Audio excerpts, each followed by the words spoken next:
नमस्कार, सनातन विचार श्रृंखला में आपका स्वागत है। आज का विषय प्रश्नोपनिषद से लिया गया है। प्रश्न उपनिषद, प्रश्नोपनिषद यह अथर्ववेद की पिप्लाद शाखा है। इस उपनिषद में पिप्लाद ऋषि ने 6 ऋषियों के प्रश्नों का उत्तर दिया है, इसीलिए इसका नाम प्रश्न उपनिषद, एक साथ लिखें तो प्रश्नोपनिषद हो गया। महर्षि पिप्लाद अपने समय के महान दार्शनिक ऋषि हुए हैं।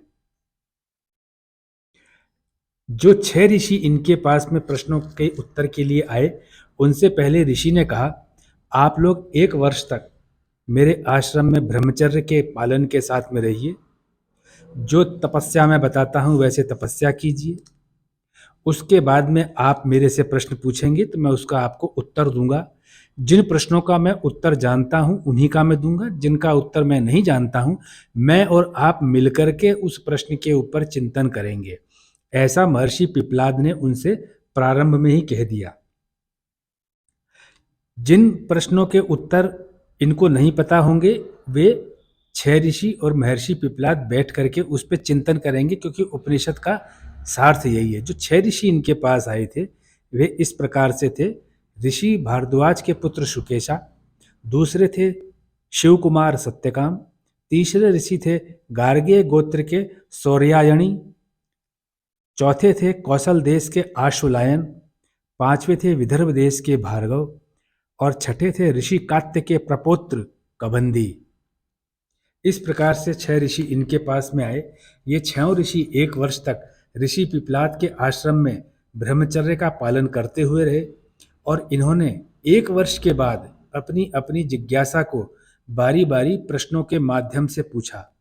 आज के प्रसंग में हम जो बात करेंगे, एक ऋषि ने जो प्रश्न पूछा उसके ऊपर बात करेंगे। बाकी जो 6 ऋषियों के जो हैं एक एक करके वीडियो के अंदर हम बात करेंगे। उनमें से सबसे पहले कात्य ऋषि के प्रपौत्र कबंदी ने श्रद्धा और विनय पूर्वक पूछा, यानी अपना प्रश्न ऋषि पिप्लाद से किया, जो इस प्रकार से है। प्रश्न आप देखेंगे, भगवान, ऐसा क्या कारण है जिसकी वजह से संसार में विभिन्न असमानता लिए हुए, जिनमें कोई समानता नहीं है, अलग अलग प्रकार के कई जीव जंतु उत्पन्न होते हैं। इसी जीव जंतु में वृक्ष आदि भी हैं, लताएं, वृक्ष आदि, छोटी झाड़ियाँ, बड़ी झाड़ियाँ। इनमें से कई तो एक दूसरे के शत्रु होते हैं, फिर भी वे इस संसार में पैदा होते हैं। कृपया इस ज्ञान के तत्व को समझाइए। ऋषि कबंदी ये जानना चाहते थे कि जो इतने तरह के जीव हैं, हाथी, घोड़ा, भालू, मानव, बकरी, गाय, सब किस वजह से इतने प्रकार के जीव पैदा होते हैं। एक सृष्टि के अंदर एक केवल मानव, और इस मानव में पुरुष महिला केवल 2 भी हो सकते थे, लेकिन उनका प्रश्न इस प्रकार था, जो कि एक सारतत्व प्रश्न है। ऋषि पिप्लाद ने प्रश्न का उत्तर दिया, जब सृष्टि की रचना हुई उससे पहले, जिसे सभी अंतरिक्ष समझते हैं, जो सभी तरफ फैला हुआ है, आज जिसमें भी अत्यंत विशाल आकार के ग्रह, पिंड, तारे, कई हजार सूर्य आदि हैं, ऐसा कुछ भी नहीं था। जब सब तरफ अंधकार ही अंधकार था, इस प्रकार की कोई चीज नहीं थी। इसलिए परमेश्वर ने संकल्प किया और सर्वप्रथम रई और प्राण, ये 2 चीजें हैं, रई और प्राण, इन दोनों का एक जोड़ा उत्पन्न किया।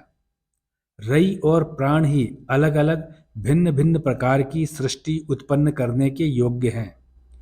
प्राण वो है जो सबको जीवन प्रदान करने की जीवनी शक्ति देता है, वह जीवनी शक्ति का भंडार है। प्राण ही चेतना है। जब तक शरीर में प्राण है, प्राणी चेतन अवस्था में रहता है। सामान्य भाषा में कहा जाए तो वह जीवित होता है। लेकिन रई स्थूलता का स्रोत है। एक होता है सूक्ष्मता, एक होता है स्थूलता, जो हमें दिखाई देता है, जिससे आकृति बनती है। अब ऐसे समझना चाहिए कि अलग अलग अनुपातों में रई अर्थात आकृति और प्राण अर्थात जीवनी शक्ति का संगम होगा तो अलग अलग आकृति वाले जीवन रखने वाले जीव बनेंगे। अर्थात अलग अलग आकृति का जो अनुपात है वह और अलग अलग प्राण का अनुपात है वह दोनों मिलेंगे तो अलग अलग प्रकार के जीव बनेंगे। ऋषि पिपलाद कहते हैं कि दिखाई देने वाला संपूर्ण जगत, धरती पर सभी जीव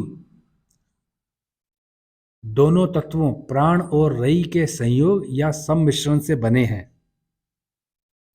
हमारे शरीर में भी ये दोनों शक्तियां हर अंग में मौजूद है। हमारी जीवनी शक्ति प्राण है और मांस, वसा, रक्त आदि सभी रई हैं। इस प्रकार से प्रत्येक का निर्माण हुआ है जो अलग अलग जीव जंतु दिखाई देते हैं। इस प्रकार से ऋषि पिपलाद, जो ऋषि कबंदी ने प्रश्न पूछा था, उसका उत्तर दे रहे हैं। ऋषि पिपलाद आगे कहते हैं कि सभी प्राणियों की जीवनी शक्ति का स्रोत सूर्य है, अर्थात सभी के प्राण का स्रोत सूर्य है। यहाँ धरती, पृथ्वी ग्रह पर रहने वाले प्राणियों के बारे में कहा जा रहा है। धरती जो है पूरे ब्रह्मांड के बारे में बात नहीं हो रही है, पृथ्वी ग्रह पर रहने वाले प्राणियों के बारे में कहा जा रहा है। सूर्य ही जब उदय होता है तो अपनी किरणों से सभी प्राणियों के प्राण में ऊर्जा और स्फूर्ति भर देता है। यह स्रोत का ही काम है, क्योंकि स्रोत ही अपने अंश को पूरा भर सकता है। आप लॉजिक देखिए, अगर मान लीजिए कि छत के ऊपर टंकी है, उसमें से पानी कम हो गया तो आपको उस पर पानी ही डालना पड़ेगा, तभी जाकर के वो टंकी भरेगी और टंकी से पानी आएगा। तो उसी प्रकार से जो प्राण है उसमें ऊर्जा और स्फूर्ति भरने वाला सूर्य ही प्राण का स्रोत है। और जो जठराग्नि है, जो पेट में है, जो खाए हुए भोजन का पाचन करती है, वह भी सूर्य के उदय और अस्त के साथ तेज और मंद पड़ती है। यानी कि अग्नि का उत्पादन और अग्नि की क्षीणता का कारण भी सूर्य है, क्योंकि शरीर में विद्यमान प्राण यानी जीवनी शक्ति का स्रोत सूर्य है। इस प्रकार से ऋषि पिपलाद कह रहे हैं, सूर्य से ही संसार में प्रकाश फैलता है। सबके जीवित रहने का एक कारण सूर्य ही है। सूर्य के द्वारा ही ऋतुओं का परिवर्तन होता है। जो सीजन्स चेंज होते हैं, अलग अलग मौसम आते हैं, वे सूर्य के द्वारा ही होते हैं। इसके अलावा हमारे पूरे जीवन के सैकड़ों आवश्यकताओं को पूरा करने का माध्यम भी सूर्य ही है, क्योंकि प्राण हमारे निर्माण का, हमारे जीवन को जीवित बनाए रखने का एक घटक है, इंग्रेडिएंट है। और सूर्य प्राण का एकमात्र स्रोत है, सोर्स है। जब सूर्य पृथ्वी की बात होगी तो पृथ्वी सूर्य के चारों ओर अंडाकार वलय में चक्कर लगाती है, तो एक चक्र 12 महीने में पूरा होता है। इसकी 2 दिशाएं हैं, दक्षिण और उत्तर। दक्षिणायन के 6 महीने ही रई है, जो आकृति के लिए उत्तरदायी है, और उत्तरायण प्राण का उत्तरदायी है। इस प्रकार से पिपलाद ऋषि बताते हैं। ये जो आपको सामने दिख रहा है, इसमें इक्विनॉक्स जो आप देख रहे हैं, यह वह स्थिति होती है जब सूर्य भूमध्य रेखा पर होता है, इक्वेटोरिय पे, यानी कि दिन और रात बराबर होंगे। इसको इक्विनॉक्स कहा जाता है। और जो सोल्स्टाइस देख रहे हैं, विंटर सोल्स्टाइस और समर सोल्स्टाइस, विंटर सोल्स्टाइस वो होता है जिसमें रातें बड़ी होती हैं, दिन छोटे होते हैं। समर सोल्स्टाइस में दिन बड़े होते हैं, रातें छोटी होती हैं। इस प्रश्न से कोई उत्तर नहीं है, लेकिन सामने मैंने ये चित्र लगाया है, तो इसमें जो लिखी हुई चीज़ है, मैं समझता हूँ जिनको, आप लोगों को पता होगा, जिनको नहीं पता है वे इस बारे में थोड़ा जान लें। ऋषि पिपलाद आगे विश्लेषण करके समझाते हैं कि जो ब्रह्मचर्य का पालन करते हैं, जीवन को त्याग की भावना से जीते हैं, जो ईश्वर को पाने के लिए तपस्या करते हैं, वही उत्तर अंग अर्थात उत्तरायण की उपासना कही जाती है। जो उत्तरायण की उपासना जो कही जाएगी वह तपस्या से संबंधित है, और दक्षिणायन की उपासना जो कही जाएगी वह रई से संबंधित है। रई से संबंधित है मतलब आकृति से। जो लोग भवन आदि का दान पुण्य करते हैं, धर्मशालाएं बनवाते हैं, कुएं तालाब वगैरह बनवाते हैं, जिनमें कोई आकृति है तो वह दक्षिणायन की पूजा की जाती है। इस प्रकार से ऋषि पिप्पलाद ने उसी समय इसको जोड़ करके बताया था। जैसा आपने प्रारंभ में समझा कि ऋषि पिप्पलाद से ऋषि कबंधी ने प्रश्न किया कि नाना प्रकार के जीवों के उत्पन्न होने का रहस्य क्या है, उस प्रश्न के उत्तर में ऋषि पिप्पलाद ने समझाया कि रई और प्राण के कई कई अलग अलग अनुपातिक मिश्रण से अलग अलग कई कई प्रकार के जीवों की उत्पत्ति होती है।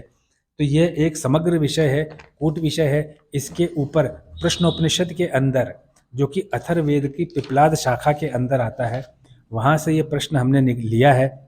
इसे आप ऋषि पिप्पलाद और ऋषि कबंदी का संवाद भी कह सकते हैं।